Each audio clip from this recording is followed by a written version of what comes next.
Hello everyone, it's been a while.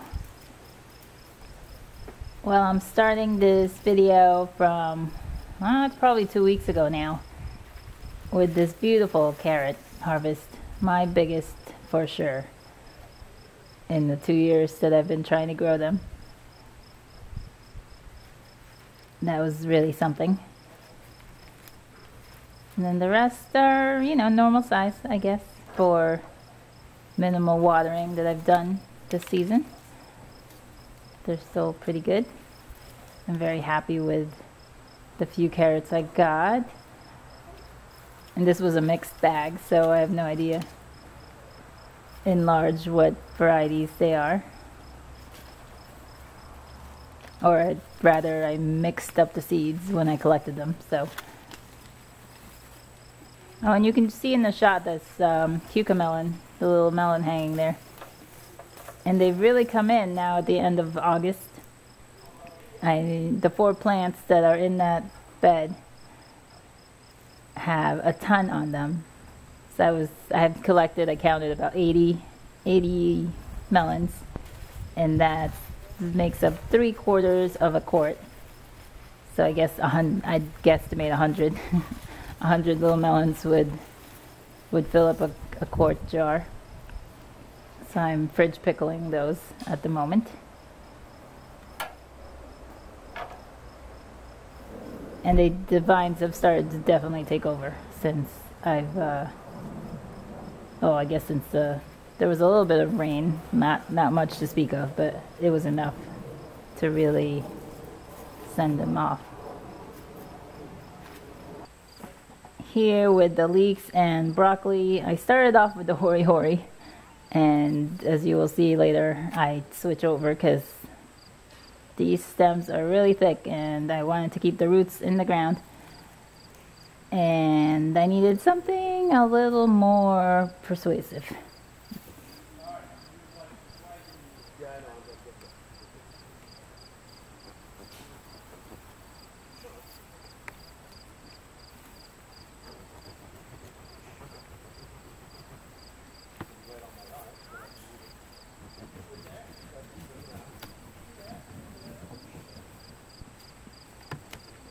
Most of the greens are obviously going to the chickens.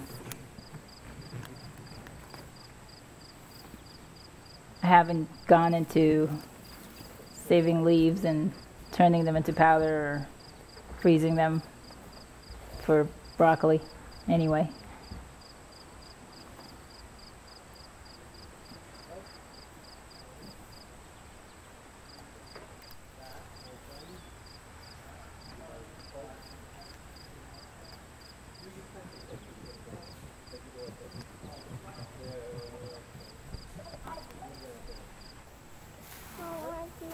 Now, I'm not sure what I was expecting with the potatoes. Definitely better, I think, than what I ended up with. I guess I underestimated how much water I should have been watering them.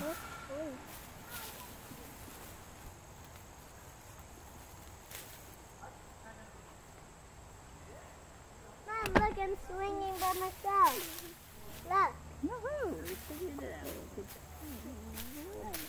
Very high though. Yeah.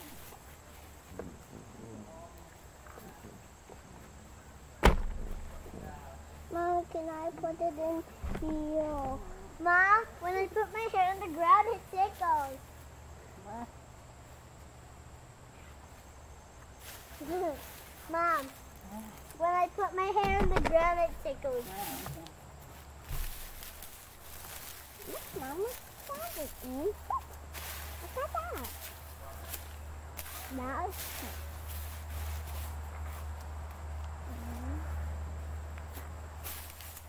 that's tickles. This is tiring. Brandon, look, I'm tired. I'm sweating. Brandon, look, I'm sweating. I know. Just look, I'm sweating. I'm sweating. Look at that. I can see. Look. I can see. I can see.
Here's a potato that started to develop and started to grow in again, so I'm gonna end up leaving that in to keep growing.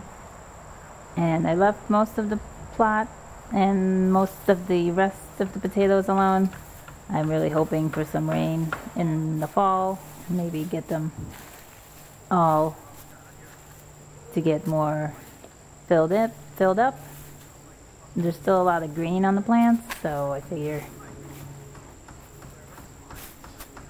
at the moment it's not being harmed. The slugs are minimal and most other bugs are leaving the potatoes alone.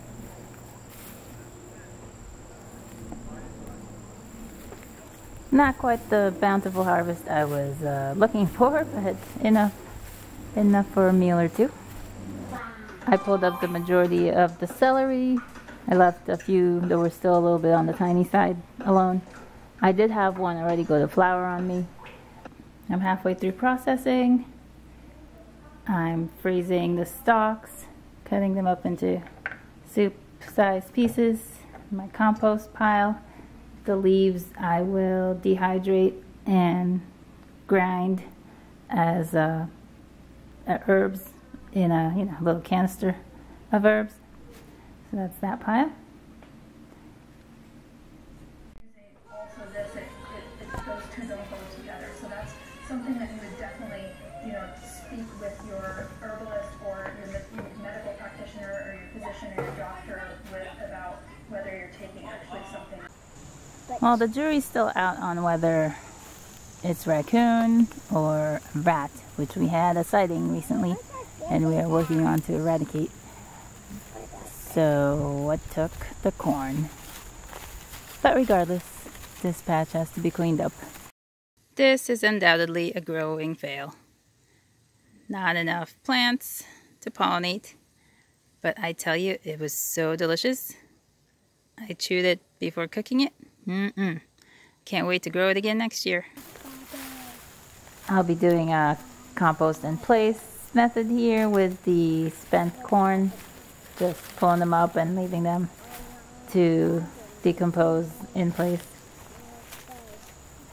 Mommy, one side.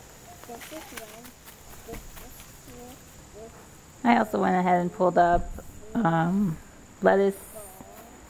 Lettuce has gone to seed, so I expect, like last year, I expect lots of volunteer lettuce in this space next year.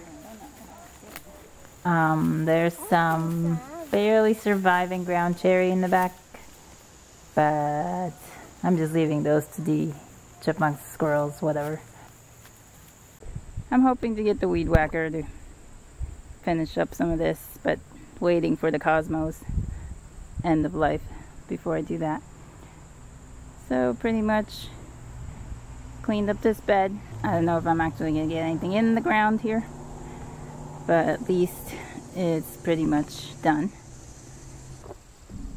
I am looking forward to saving the seed from this pineapple tomato, the one that I had taken a sucker from.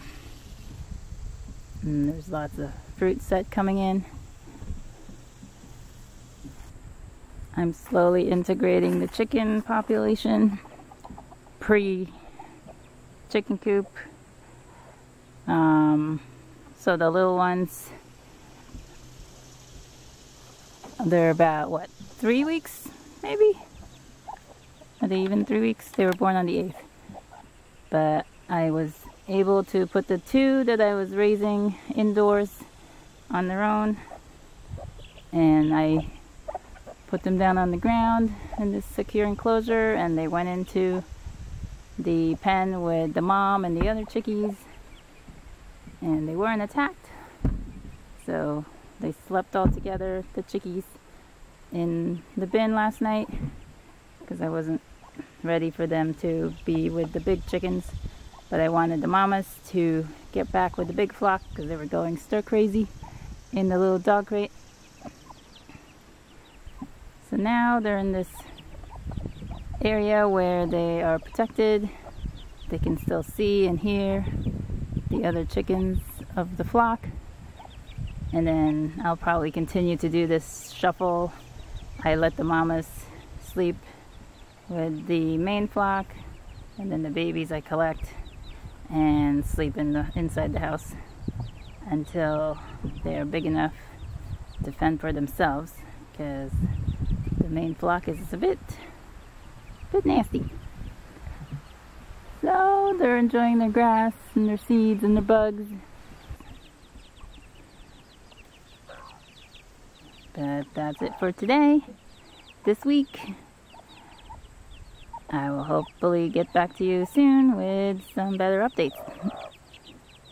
Talk to you all then. Bye!